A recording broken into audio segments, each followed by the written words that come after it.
Good morning, students. How are you all? Hope you all are fine. Students, today we will start a new chapter of your English book, the sixth chapter of your English book, The Fool and the Fly. Okay, yes, एक बेवकूफ और एक मक्खी के बारे में. Hope you will definitely enjoy this chapter. Now, let's start the chapter. Yes, beta. Chapter number 6, The Fool and the Fly. Okay. Yes, beta, here are some questions. Actually, these are the riddles. People buy me to eat, but never eat me. What am I? बेटा, क्या चीज़ होती है जिसको लोग खरीदते तो हैं खाने के लिए मगर उन्हें खाते नहीं है? Plates and cutleries.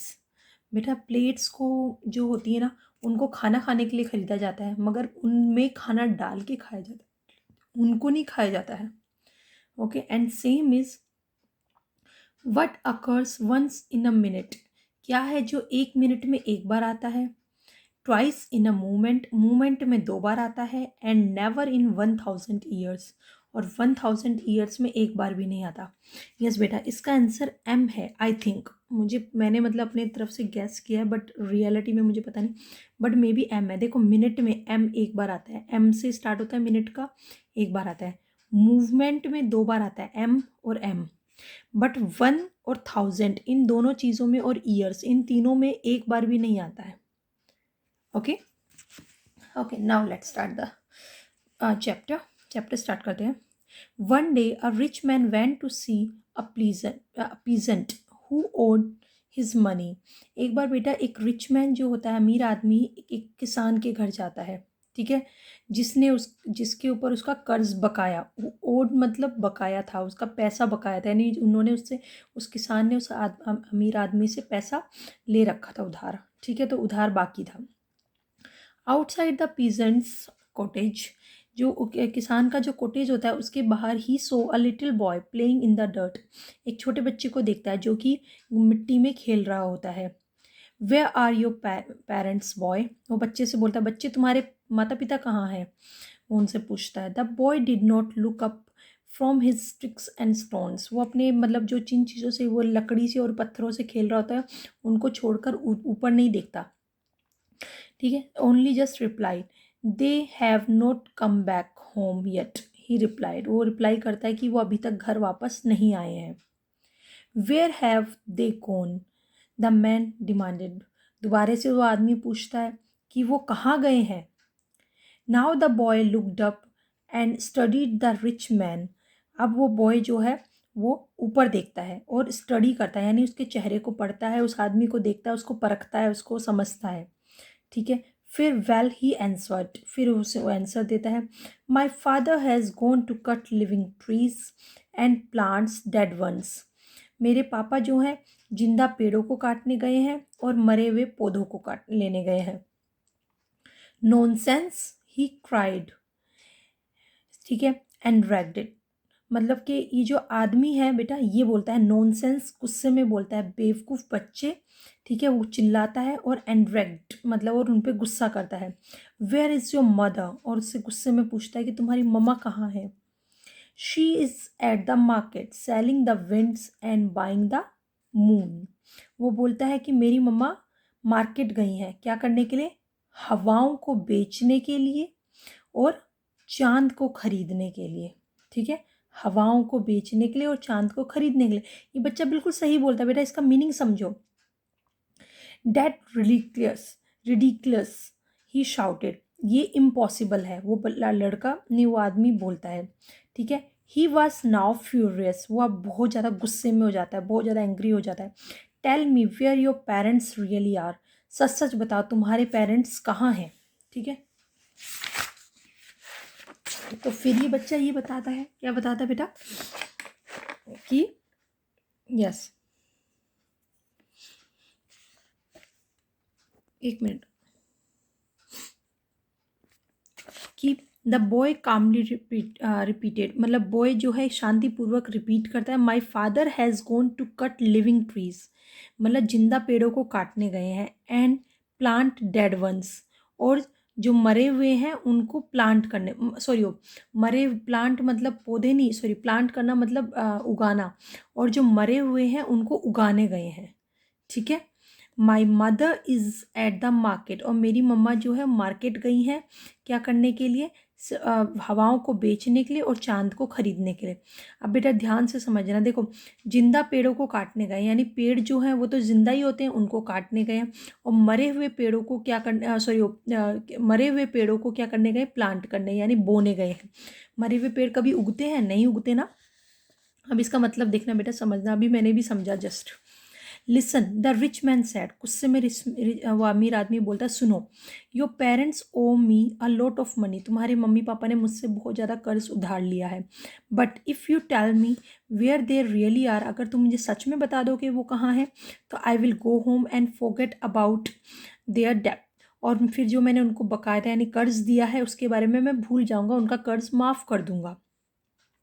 Are you serious, boy asked, लड़का कहता है कि क्या तुम सच में सच बोल रहे हो। I don't make jokes, the rich man answer, तो वो अमीर आदमी बोलता है, मैं कभी मजाक नहीं करता, ठीक है, मैं सच बोल रहा हूँ। Very well said the boy, बहुत अच्छी बात है, बॉय बोलता है, but we needed a witness to our agreement, जो हमने एग्रीमेंट यानी जो हमने बातें की हैं, वार्तालाप की है, जो भी हमने डिसाइड किया है, उसके लिए हमें एक विटनेस की ज़रूरत है, गवाह की ज़रूरत है। Just then a fly landed on a bamboo pole, तभी वहाँ पर एक लकड़ी बैम्बू का खंबा होता है, मतलब बैम्बू का लकड़ा होता है, उस पर एक मक्खी आके बैठ जाती है, ठीक है, उसके पास में। The man said the fly can be our witness, ये फ्लाई हमारी विटनेस बन सकती है। Tell me where your parents are and I will forget their डेप्ट, मतलब कि वो बोलता है कि ये जो मक्खी है हमारी गवाह बन जाएगी। ये आदमी सोचता है बच्चा तो बेवकूफ़ है, मैं बेवकूफ़ बना दूंगा, इसलिए ऐसे बोलता है। अब मुझे बताओ कि तुम्हारे पेरेंट्स कहाँ हैं और मैं उनका कर्जा माफ़ कर दूंगा। तो ये बच्चा क्या बोलता है, a fly can be good witness said the boy pensively, boy बड़े आराम से प्यार से बोलता है कि हाँ सही बोल रहे हो आप, एक फ्लाई जो है, काफ़ी सोचने के बाद बच्चा बोलता है कि एक फ्लाई जो है वो अच्छी विटनेस बन सकती है। तो दिस इज़ माई आंसर, मेरा आंसर ये है कि my father has gone to cut down bamboos, मतलब कि मेरे पापा जो है जिंदा पेड़ों को काटने गए, मतलब कि जो बैम्बू ट्रीज़ हैं जिंदा होते हैं उनको काटने गए हैं, और मरे हुए को प्लांट करने यानी बोने गए हैं, मतलब to make them fence with them, और मतलब उनसे बाड़ बनाने गए हैं, यानी कि जो जो पेड़ काट देते ना, फिर उनसे बेटा बाड़ा नहीं बन जाता, मतलब जिसमें हम सब्जी बो लेते हैं उसके चारों तरफ जो बाड़ा बना देते हैं, उनको बाड़ा बनाने के लिए लकड़ियाँ ऐसे ऐसे ऐसे ऐसे करके लाइन वाइज गाड़ देते ना, ऐसे ऐसे ऐसे ऐसे ऐसे ऐसे ऐसे करके, तो मरे हुए पेड़ों को उगाने गए यानी कि उनको गाड़ने गए हैं, ठीक है, ऐसे करके गाड़ देते हैं ताकि बाड़ा बन जाता है, गोल गोल गोल गोल गोल ऐसे ऐसे करके गाड़ देते हैं ना, गोल गोल बाड़ा बन जाता है, तो बाड़ा बनाने गए हैं। तो इसने सही बोला था।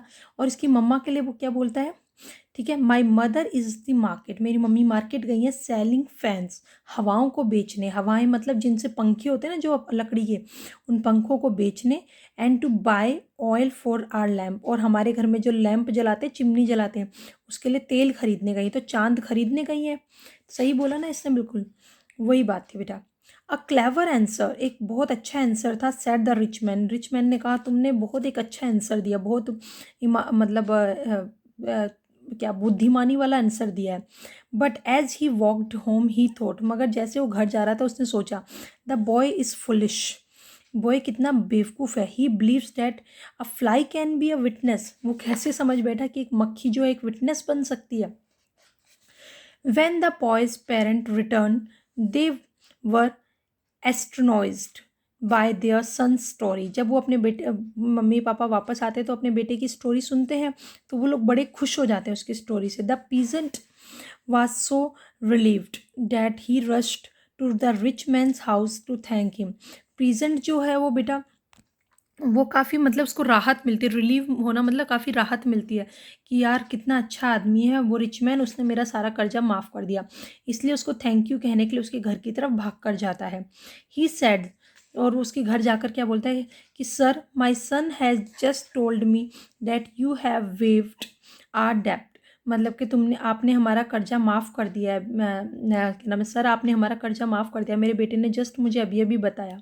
आई am very grateful to you, और मैं आपका बहुत ज़्यादा शुक्रगुजार हूँ इस बात के लिए, ठीक है। But the rich man pretended not to understand. Rich man जो होता है बेटा वो ऐसे प्रिटेंड करता है जैसे कि उसे कुछ समझ में ही नहीं आया। क्या तुम क्या बोल रहे हो, मुझे कुछ समझ में नहीं आ रहा। वट आर यू सेइंग, तुम क्या कह रहे हो। I made no deal with your son, the rich man insisted. Rich man उसको इंसिस्ट करता है, उस पर दबाव डालता है कि मैंने तुम्हारे बेटे के साथ कोई डील नहीं की, मैं कुछ नहीं जानता, तुम क्या बातें करो, ये क्या बकवास है। I have never spoken to him, मैंने उनसे उस आपके बेटे से बात ही नहीं की है। Now where is your money you owe me, और अब मुझे ये बताओ कि तुमने जो मुझसे कर्जा लिया था वो पैसे कहाँ हैं। नेक्स्ट डोर अ जज वॉज सिटिंग आउटसाइड, दूसरे दरवाजे पे एक जज बाहर बैठा होता है। अपॉन हियरिंग हिज कन्वर्सेशन, वो जब उसकी कन्वर्सेशन सुनता है, he stepped in to his neighbour's garden, वो अपने नेबर के गार्डन में आता है। This look like matter for the court to decided said the जज। तो जज गार्डन में आता है और वो क्या बोलता है उसको कि ये जो तुम्हारा मैटर चल रहा है ये मुझे ऐसा लगता है कोर्ट में जाना चाहिए, ठीक है। तो फिर वो बोलता है कि कल इसको इसकी कोर्ट में सुनवाई होगी तो कोर्ट में आ जाना, ठीक है। फिर क्या होता है, द नेक्स्ट डे, अगले दिन, the rich man and the peasant and his family met in court. अगले दिन वो जो रिच मैन होता है वो और उसकी जो किसान होता है वो और उसकी फैमिली कोर्ट में मिलते हैं। The boy described his agreement with the rich man, boy जो बच्चा होता है वो डिस्क्राइब करता है सारा एग्रीमेंट रिच मैन के साथ जो हुआ होता है वो वाला। But the man insisted that he had never spoken the boy before, मगर वो जो अमीर आदमी होता है वो झूठा होता है, वो बोलता है मैंने तो इस बच्चे से कभी बात ही नहीं की। Why should I believe you? The judge asked the boy, Do you have any witness? वो जज बोलता है बच्चे से कि मैं तुम पे कैसे भरोसा कर लूँ बेटा कि ये सब बातें इसने बोली हैं, तुम्हारे पास क्या कोई गवाह है। Oh yes, the boy answered, a fly witness our agreement. वो बोलता है हाँ हाँ, बच्चा बोलता है मेरे पास गवाह है, एक फ्लाई, एक मक्खी जो थी वो हमारी विटनेस थी इस एग्रीमेंट की। A fly, don't make jokes in court, the जज से स्टर्नली। मतलब जो जज होता है वो बोलता है कि मजाक मत करो, ये कोर्ट है, यहाँ पे मजाक मत बनाओ, ठीक है। एक फ्लाई कभी मतलब वो क्या नाम विटनेस हो सकती है क्या। It's no joke your honour, said the boy. Boy बोलता है बेटा कि क्या नाम है ऑनर, योर ऑनर, ये कोई जोक नहीं है, ये कोई मजाक नहीं है, ठीक है। A fly landed on the gentleman's nose and we agreed that it should be our witness. जब हमने बातें की तो एक फ्लाई जो है इन जेंटलमैन की नाक पर आकर बैठ गई थी, ठीक है। और मैंने तब कहा था उनको कि जो फ्लाई आपकी नाक पर आकर बैठी है ये हमारी विटनेस होगी। डेट्स अ लाई, ये झूठ है। शाउटेड द रिच मैन चिल्लाया, ये झूठ बोल रहा है ये बच्चा, ये सब झूठ है। लीपिंग फ्रॉम हिज सीट, उसने अपनी सीट को छोड़ दिया और खड़ा हो गया। और फिर क्या बोलता है, the fly wasn't on my nose, वो फ्लाई मेरी नाक पर नहीं थी। It was on the house pole, वो हाउस के पास जो खंबा गड़ा था उस पर थी। द जज burst out laughing and the peasant boy shouted with Glee. जो जज होता है बेटा वो मतलब एकदम हंस जोर जोर से हंसने लग जाता है, फट मतलब कहने का उसकी अंदर की हंसी फट जाती है एकदम से और जोर जोर से हंसने लग जाता है। और जो किसान का बेटा होता है वो खुशी से चिल्लाता है। वेल सर, द जज सेड, वो बोलता है सही बोला सर आपने। जज बोलता है since you remember where the fly was, अब आपको अच्छे से याद तो आ गया ना फ्लाई कहाँ पर थी। You must remember your promise to this child, अब आपको इस बच्चे के साथ किया हुआ प्रॉमिस भी याद आ गया होगा। The court orders you to keep your promise, और कोर्ट आपको ये बोलती है कि आप अपना प्रॉमिस अपने साथ रखिए, आप अपना प्रॉमिस मत तोड़िए। द पीजेंट्स थैंक द जज and went home with their clever son. जो किसान होता है बेटा वो जज को थैंक यू बोलता है और अपने बुद्धिमान बेटे के साथ अपने घर चला जाता है। On the other hand the rich man grumbled and swatted at every fly he saw. जो अमीर आदमी होता है ना बेटा, अब वो बहुत ज़्यादा शॉर्ट टेम्पर्ड हो जाता है, मतलब गुस्से वाला हो जाता है, ठीक है। मतलब एक मिनट वो बहुत ज़्यादा गुस्से वाला हो जाता है, और वो मतलब जैसे ही मतलब कोई इतना ज़्यादा गुस्से वाला हो जाता है कि जब भी वो किसी फ्लाई को देखता था, मतलब कोई मक्खी वगैरह या कोई कीड़े इंसेक्ट्स वगैरह को देखता था, उसको स्वेटेड यानी उसको क्रश कर देता था, उसको मार डालता था। मतलब उसको मक्खियों से इतनी नफरत हो जाती है फाइनली। ओके बेटा, this is your story, hope you definitely enjoy this story. आपने इन्जॉय किया होगा इस स्टोरी को बेटा, ये अच्छी स्टोरी थी इवन एक बहुत। ठीक है, 1 minute, okay. Yes beta, that's all for today. In our next class we will do its question answer and other exercises. Okay, thank you and have a nice day.